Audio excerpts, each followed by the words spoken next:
పల్నాడు జిల్లా రొంపిచెర్ల మండలం సంతగుడిపాడులో విద్యార్థి అనుమానాస్పద స్థితిలో మృతి చెందాడు. సంతగుడిపాడు గ్రామంలో ఊరి బయట పాడుపడిన స్టార్ రూమ్ నాటి దుర్వాసన రావడంతో స్థానికులు వెళ్లి చూడగా విద్యార్థి ఉరివేసుకొని కనిపించాడు. ఘటనపై పోలీసులకు సమాచారం ఇవ్వడంతో సంఘటనా స్థలాన్ని చేరుకున్న రొంపిచెర్ల ఎస్ఐ లోకేశ్వరరావు పరిశీలించారు. మృతుడు చప్పిడి తేజ నరసారావుపేటలోని పిఎన్సి కేఆర్ కళాశాలలో ఇంటర్మీడియట్ మొదటి సంవత్సరం చదువుతున్నట్టు గుర్తించారు. ఈ నెల 13వ తేదీ నుంచి కనిపించడం లేదని తేజ తల్లిదండ్రులు పోలీసులకు ఫిర్యాదు చేసినట్లు తెలిపారు. పల్నాడు జిల్లా రొంపిచెర్ల మండలం సంతగుడిపాడులో విద్యార్థి అనుమానాస్పద స్థితిలో మృతి చెందాడు. సంతగుడిపాడు గ్రామంలో ఊరి బయట పాడుపడిన స్టోర్ రూమ్ నుంచి దుర్వాసన రావడంతో స్థానికులు వెళ్లి చూడగా విద్యార్థి ఉరివేసుకొని కనిపించాడు. ఘటనపై పోలీసులకు సమాచారం ఇవ్వడంతో సంఘటన స్థలానికి చేరుకున్న పోలీసులు ఎస్ఐ లోకేశ్వరరావు పరిశీలించారు. మృతుడు చప్పిడి తేజ నరసారావుపేటలోని పిఎన్సి కేఆర్ కళాశాలలో ఇంటర్మీడియట్ మొదటి సంవత్సరం చదువుతున్నట్టు గుర్తించారు. ఈ నెల 13వ తేదీ నుంచి కనిపించడం లేదని తేజ తల్లిదండ్రులు పోలీసులకు ఫిర్యాదు చేసినట్లు తెలిపారు.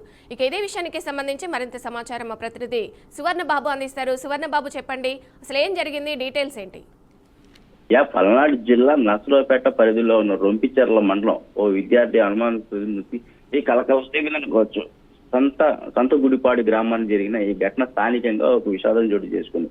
ఈ నెల 13వ తారీఖున తేజ అనే ఇతను మరణించిన వ్యక్తి కనిపించడం లేదని అతడి తల్లిదండ్రులు పోలీసులు ఫిర్యాదు చేశారు. ఈ నేపథ్యంలో ఆదివారం గ్రామంలో వెలుపలో ఉన్న పాడుబడ్ల బిల్డింగ్ లో చూసినట్టయితే అక్కడ దుర్వాసన స్టోర్ రూమ్ నుంచి దుర్వాసన రావడంతో స్థానికులు పరిశీలన చూశారనమాట. అక్కడ తేజ ఉరి వేసుకొని మృతి చెందినట్లయితే కనిపిస్తుంది. సమాచారం అనుకున్న అక్కడ స్థానికులు చూసి పోలీసు ఫిర్యాదు చేయగా అక్కడ సమాచారం అనుకున్న రొంపిచెర్ల ఎస్ఐ లోకేశ్వర్ సంఘటనా స్థలానికి చేరుకొని పరిశీలించాడు.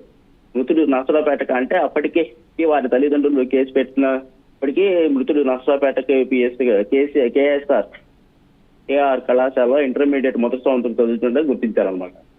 ఇప్పటికీ మృతుడి కారణాలు ఏంటని పోలీసులు విచారణ చూస్తున్నారు.